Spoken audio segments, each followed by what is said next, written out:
Hello all, welcome back to my channel. ಬಿಸಿ ಬಿಸಿ ಹಾಲು ಸಾಂಬಾರು ಹೇಗೆ ಮಾಡೋದು ನೋಡ್ಕೊಂಬರೋಣ. ತಮ್ಮನೇಲಿ ನೋಡಿದ ತಕ್ಷಣವೇ ಗೊತ್ತಾಗಿರ್ಬೋದು ನಿಮಗೆ. ಹಾಲು ಸಾರ, ಹಾಲಿನಿಂದ ಸಾಂಬಾರು ಮಾಡ್ತಾರಾ?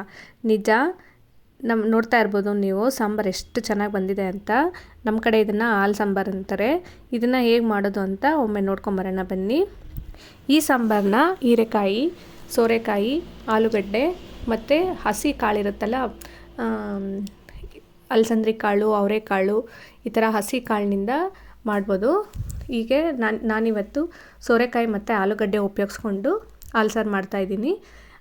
ವಿಡಿಯೋದಲ್ಲಿ ನೋಡ್ದಂಗೆ ಸೋರೆಕಾಯಿ ಮತ್ತು ಆಲೂಗಡ್ಡೆನ ಚಿಕ್ಕದು ಅಲ್ಲ ದೊಡ್ಡದು ಅಲ್ಲ ಆ ಥರ ಕಟ್ ಮಾಡ್ಕೊಬೇಕು. ಅದ್ರ ಜೊತೆಗೆ ಸ್ವಲ್ಪ ತೊಗರಿಬೇಳೆ ಮತ್ತು ಹೆಸ್ರು ಕಾಳು ಹಾಕ್ಕೊಂಡು ಚೆನ್ನಾಗಿ ವಾಶ್ ಮಾಡಿಕೊಂಡು ಪಕ್ಕಕ್ಕೆ ಇಟ್ಕೋಬೇಕು. ಈಗ ಹಾಲು ಸಾಂಬಾರಿಗೆ ಏನೇನು ಸಾಮಗ್ರಿಗಳು ಬೇಕು ನೋಡ್ಕೊಬರೋಣ. ಸ್ವಲ್ಪ ಹಸಿ ಕಾಯಿ ತುರಿ, ಒಂದು ಹಿಡಿ ಆಗೋಷ್ಟು ಕಡಲೆ ಬೀಜ, ಖಾರಕ್ಕೆ ತಕ್ಕಷ್ಟು ಒಣಮೆಣಸಿನ್ಕಾಯಿ. ನೀವು ಬೇಕಂದರೆ ಹಸಿಮೆಣಸಿನ್ಕಾಯಿ ಕೂಡ ಯೂಸ್ ಮಾಡ್ಕೊಬೋದು. ನಮ್ಮ ಮನೇಲಿ ಯೂಸ್ ಮಾಡಲ್ಲ, ಹಂಗಾಗಿ ಒಣಮೆಣಸಿನ್ಕಾಯಿ ಯೂಸ್ ಮಾಡ್ತಾಯಿದ್ದೀನಿ. ಈಗ ಒಂದು ಕುಕ್ಕರಲ್ಲಿ ನೀರು ಕಾಯೋಕೆ ಇಟ್ಬಿಟ್ಟು ತೊಳ್ಕೊಂಡಿರೋಂಥ ಕಾಳುಗಳನ್ನೆಲ್ಲ ಹಾಕ್ಕೊಂಡು ಚೆನ್ನಾಗಿ ಬೇಯಿಸ್ಕೋಬೇಕು. ಒಂದು ಕುದಿ ಬರ್ತಾ ಇದ್ದಂಗೆ ಒಂದು 30% ಬೆಂದಿರುತ್ತೆ.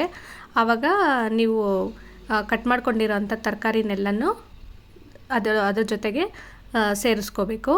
ಈ ವಿಡಿಯೋ ಏನಾದರೂ ಏನಾದರೂ ಇಷ್ಟ ಆಗಿದರೆ ಒಂದು ಲೈಕ್ ಕೊಟ್ಟು ನನ್ನ ಚಾನಲ್ನ ಸಬ್ಸ್ಕ್ರೈಬ್ ಮಾಡಿಕೊಂಡು ನೋಡಿ. ಈಗ ತರಕಾರಿ ಎಲ್ಲ ಕಾಳಿನ ಜೊತೆಗೆ ಸೇರಿಸಿದಾದ್ಮೇಲೆ ಸ್ವಲ್ಪ ನೀರು ಹಾಕ್ಬಿಟ್ಟು ಸಾಂಬಾರು ಬೇಕಾದಷ್ಟು ಕುಕ್ಕರ್ ಮುಚ್ಚಿಬಿಟ್ಟು ಒಂದು ವಿಸಲ್ ಹೊಡ್ಸ್ಕೊಳ್ಳಿ ಸಾಕು.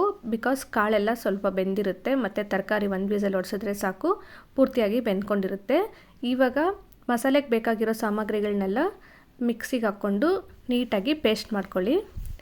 ಈಗ ಒಂದು ಕಡಾಯಿಗೆ ಬೇಯಿಸಿರೋ ಅಂಥ ಕಾಳು ಮತ್ತು ತರಕಾರಿ ಹಾಕ್ಕೊಂಡು ಕುದಿಯಕ್ಕೆ ಬಿಡಿ. ಈ ಸಾಂಬಾರು ಬಾಡಿ ಏನಾದರೂ ತುಂಬ ಕೋಲ್ಡ್ ಆಗಿದ್ದರೆ, ನಮ್ಮ ಕಡೆ ಅಂದರೆ ನೆಗಡಿ, ಶೀತ ಆ ಥರ ಎಲ್ಲ ಆಗಿದ್ದರೆ ಮೆಣಸು ಬೆಳ್ಳುಳ್ಳಿ ಸಾಂಬಾರು ತಿಂದರೆ ಸ್ವಲ್ಪ ಹೀಟ್ ಆಗುತ್ತೆ ಬಾಡಿ ಅಂತ ಆವಾಗವಾಗ ಮಾಡ್ತಾರೆ. ಸೊ ನೀವು ಕೂಡ ಈ ಥರ ಒಂದು ಸಾಂಬಾರು ಮಾಡಿ ಹೇಗೆ ಬಂತು ಅಂತ ಕಮೆಂಟ್ ಸೆಕ್ಷನಲ್ಲಿ ಕಮೆಂಟ್ ಮಾಡಿ. ಈಗ ನೋಡ್ತಾ ಇರ್ಬೋದು ನೀವು ಕಾಳು ಮತ್ತು ತರಕಾರಿ ಎಲ್ಲ ಚೆನ್ನಾಗಿ ಕುದೀತಾ ಇದೆ. ಇವಾಗ ರುಬ್ಕೊಂಡಿರೋ ಅಂಥ ಪೇಸ್ಟ್ನ ಸಾಂಬಾರಿಗೆ ಸೇರಿಸ್ಬೇಕು. ಸೇರಿಸಿದಾದ್ಮೇಲೆ ಒಂದೊಳ್ಳೆ ಮಿಕ್ಸ್ ಕೊಡಿ. ಈ ಟೈಮಲ್ಲಿ ನೀವು ಉಪ್ಪು ಮತ್ತು ನೀರು ಕನ್ಸಿಸ್ಟೆನ್ಸಿ ಎಷ್ಟು ಬೇಕು ಅಂತ ನೋಡಿಕೊಂಡು ಸೇರಿಸ್ಕೋಬೋದು. ನಿಮಗೆ ಗಟ್ಟಿ ಬೇಕಾದರೆ ಗಟ್ಟಿ, ಸ್ವಲ್ಪ ನೀರಾಗಿರ್ಬೇಕಂದ್ರೆ ನೀರು, ಚಪಾತಿ ಅದಕ್ಕೆಲ್ಲನೂ ಗಟ್ಟಿ ಬೇಕಾಗುತ್ತೆ. ಸೊ ನೀರಿನ ಕನ್ಸಿಸ್ಟೆನ್ಸಿ ನೋಡಿಕೊಂಡು ಹಾಕಿ. ಈ ಟೈಮಲ್ಲಿ ನೀವು 1/4 ಲೀಟ್ರ್ ಆಗೋಷ್ಟು ಹಾಲು ಹಾಕಬೇಕು. ಇದಕ್ಕೆ ಕುದಿಯೋ ಟೈಮಲ್ಲಿ ಹಾಲು ಹಾಕಿದ್ರೇ ಇದಕ್ಕೆ ತುಂಬ ಅಂದರೆ ತುಂಬ ಟೇಸ್ಟ್ ಇರುತ್ತೆ ಸಾಂಬಾರು. ಒಂದು ಸಲ ಮನೇಲಿ ಟ್ರೈ ಮಾಡಿ ಹೇಗೆ ಬರುತ್ತೆ ಅಂತ ಹೇಳಿ. ಕೆಲವ್ರು ಹಾಲು ಹಾಕ್ತಾರೆ, ಕೆಲವ್ರು ಹಾಲು ಹಾಕ್ದೇ ಮಾಡ್ತಾರೆ.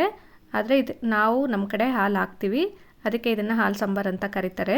ಇದನ್ನು ಬಿಸಿ ಬಿಸಿ ಮುದ್ದೆ ಜೊತೆಗೆ ತಿಂದರೆ ತುಂಬ ಚೆನ್ನಾಗಿರುತ್ತೆ, ಅನ್ನಕ್ಕೂ ಚೆನ್ನಾಗಿರುತ್ತೆ. ನಿಮ್ಮ ಕಾಂಬಿನೇಷನ್ ನೋಡ್ಕೊಳ್ಳಿ. Thank you.